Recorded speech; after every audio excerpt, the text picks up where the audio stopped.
Hello, the question is pyridine is less basic than triethylamine because first of all what is base और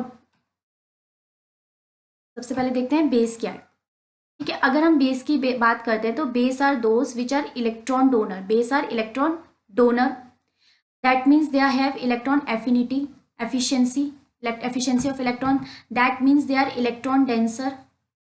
कि कोई भी electron donate कर रहा है मतलब उसमें सब प्रॉपर्टीज होंगी। अब बेसिक या तो उनमें नेगेटिव चार्ज होगा या फिर उनमें लोन पेयर होंगे। Negative charge shows electron density and lone pair also shows electron density. We have two types of lone pair. One is localized, that means they are stable in their position. Static, that means they are available for the donation.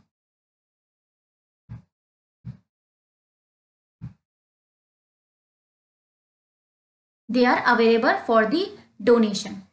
Okay, or if they are available for the donation, that means they are more basic. If we consider this, we have another lone pair that is delocalized. Delocalized means they are going in a resonance, that means they are less available for donation. अगर वो resonance में गए हुए हैं तो वो donation के लिए less available होंगे, that means they are less basic. अच्छा, एक तो ये कंसेप्ट हो जाता है। एक कंसेप्ट और आता है एसिड बेस के लिए, वो क्या होता है, let's say another concept is hybridization. Hybridization is also very important concept to see the acid base character. Hybridization, see, hybridization means if any species having more S character, more is the S character, more it is electronegative, और कोई भी चीज ज्यादा electronegative होगी that means that is less basic, क्योंकि अगर वो electronegative है that means it is electron loving, it has a tendency to gain an electron, तो वो इलेक्ट्रॉन डोनेट क्यों करेगी, that means that is less basic. क्यों? क्योंकि क्या होता है, एस कैरेक्टर न्यूक्लियस की ज्यादा पास होता है, तो जिसमें एस कैरेक्टर ज्यादा होगा वो इलेक्ट्रॉन को अपनी तरफ ज्यादा अच्छे से अट्रैक्ट करेगा, क्योंकि न्यूक्लियस का फोर्स ऑफ अट्रैक्शन ज्यादा स्ट्रांग होगा उसकी साइड। अब अगर मैं बात करूं sp3, sp2 और sp, तो sp3 में 25% s करेक्टर, 75% p करेक्टर। ठीक है, sp2 में 33-66 और sp में 50-50। तो अगर किसका हाइब्रिडाइजेशन sp है वो तो लेस बेसिक होगा क्योंकि वो ज्यादा इलेक्ट्रोनेगेटिव है। अगर मैं यहाँ पे इलेक्ट्रोनेगेटिविटी ट्रेंड लिखूं तो sp is more electronegative than sp2 and sp2 is more electronegative than sp3, तो ये ट्रेंड बन जाता है। ठीक है, तो एक ये कंसेप्ट लग गया। तो हम देखते हैं कि इन दोनों कंसेप्ट में से हमारे पास कौन सा कंसेप्ट इस क्वेश्चन में लगेगा। ठीक है, so let's say now we have this, तो हमें बताना है लेस बेसिक क्यों है पायरिडीन। पहले पायरिडीन का स्ट्रक्चर कैसे होता है, पायरिडीन का स्ट्रक्चर होता है इस तरह से, ये होता है पायरिडीन। ठीक है, इसके लिए आपको स्ट्रक्चर भी पता होना चाहिए। और try ethyl amine, try ethyl मतलब एक कोई अमाइन है उस पर 3 इथाइल ग्रुप लगे हुए, C2H5, C2H5 एंड C2H5। अगर आप देखोगे इसके पास भी लोन पेयर है नाइट्रोजन के पास, और इस नाइट्रोजन के पास भी क्या है, लोन पेयर ऑफ इलेक्ट्रॉन्स है। ठीक है, क्या इनके लोन पेयर डीलोकेलाइज्ड है, तो इसको देखोगे तो इसके लोन पेयर लोकेलाइज्ड है। ठीक है, लोकेलाइज्ड है, जिस पोजीशन में वहीं पे रेजोनेंस नहीं हो रहा है। क्या इसके लोन पेयर रेजोनेंस कर रहे हैं, तो अगर आप देखोगे तो रेजोनेंस में ये पाई बॉन्ड गया हुआ है, रेजोनेंस में पाई बॉन्ड का रेजोनेंस हो रहा है ना कि लोन पेयर का, that means it is also localised. तो अगर आप ऑप्शन नंबर देखोगे, ऑप्शन नंबर 4 देखो तो उसमें लिखा pyridine, in pyridine lone pair of nitrogen is delocalise, इसलिए वो लेस बेसिक है, बिल्कुल भी नहीं, लोन पेयर तो लोकेलाइज्ड है।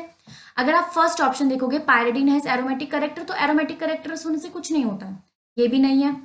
अब क्या ये दो ऑप्शन बचे, pyridine is cyclic in system, cyclic होने से भी कोई फर्क नहीं पड़ता है, दो इफेक्ट बताए मैंने आपको बस।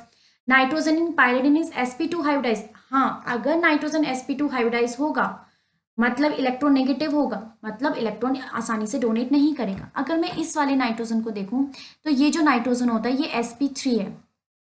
ठीक है, अब मुझे कैसे पता चला, तो हाइब्रिडाइजेशन करने के लिए एक ट्रिक होती है। वो ट्रिक क्या होती है, देखो आपको ऐसे देखना है कि आपको पता है कि s इस तरह से होता है, s का एक ऑर्बिटल, p के कितने ऑर्बिटल होते हैं, 3 ऑर्बिटल होते हैं, d के कितने होते हैं, 5 ऑर्बिटल्स। ये एक तरह से काउंटिंग है, जैसे 1 2 3 काउंट करते हो वैसे s p p p count करना है। काउंट क्या करना है, लोन पेयर काउंट करना है प्लस सिग्मा बॉन्ड काउंट करना है, पाई बॉन्ड को काउंट नहीं करना है। तो अगर देखो मैं यहाँ से काउंट करना शुरू करूंगी, इस नाइट्रोजन पे एक लोन पेयर है, मैंने इसको बोल दिया s, जैसे आप 1 2 3 4 नंबर देते हो वैसे मैंने यहाँ पे sp d f नंबर दे दिए, ये हो गया s। इसको मैंने सिग्मा बॉन्ड है, इसे मैंने बोल दिया पी, किसी को कुछ भी ले सकते हो, ये भी पी हो गया, ये भी पी हो गया, तो कौन सा हाइब्रिडाइजेशन हो गया, sp3 हो गया। अब मैं इसमें देखूंगी तो इसमें एक लोन पेयर है, इसको मैंने बोल दिया s, एक सिग्मा बॉन्ड है, इसे मैंने बोल दिया p, एक और सिग्मा बॉन्ड है, इसे मैंने बोल दिया p। क्या ये पाई बॉन्ड काउंट होगा, नहीं, मैंने बोला पाई बॉन्ड काउंट नहीं होगा, दैट मीन्स ये काउंट नहीं होगा। कौन सा हाइब्रिडाइजेशन है ये, sp2 हाइब्रिडाइजेशन। तो ये नाइट्रोजन कैसा हाइब्रिडाइजेशन है, sp2। sp3 वाला क्या करता है, हमने देखा कि sp3 वाला इलेक्ट्रोनेगेटिव नहीं होता है, मतलब ये आसानी से इलेक्ट्रॉन दे देता है, प्लस अगर आप देखोगे ना तो इसके पास इलेक्ट्रॉन डोनेटिंग ग्रुप लगे हुए हैं, यहाँ पे ये बहुत हाईली इलेक्ट्रॉन रिच हो जाता है, ठीक है। पर हमें इसको पायरिडीन के रेस्पेक्ट में बताना है, तो ये जो sp2 करेक्टर है ये इलेक्ट्रोनेगेटिव है, तो आसानी से इलेक्ट्रॉन नहीं देगा।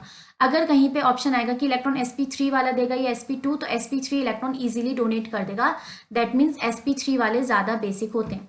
जैसे जैसे s करेक्टर बढ़ेगा बेसिसिटी जो है वो डिक्रीज हो जाएगी, ठीक है। तो आंसर हमारे पास क्या हो जाएगा, आंसर क्या हो जाएगा हमारे पास, option number 2, that is nitrogen in pyridine is sp2 hybridised, this is the answer. Okay, thank you so much.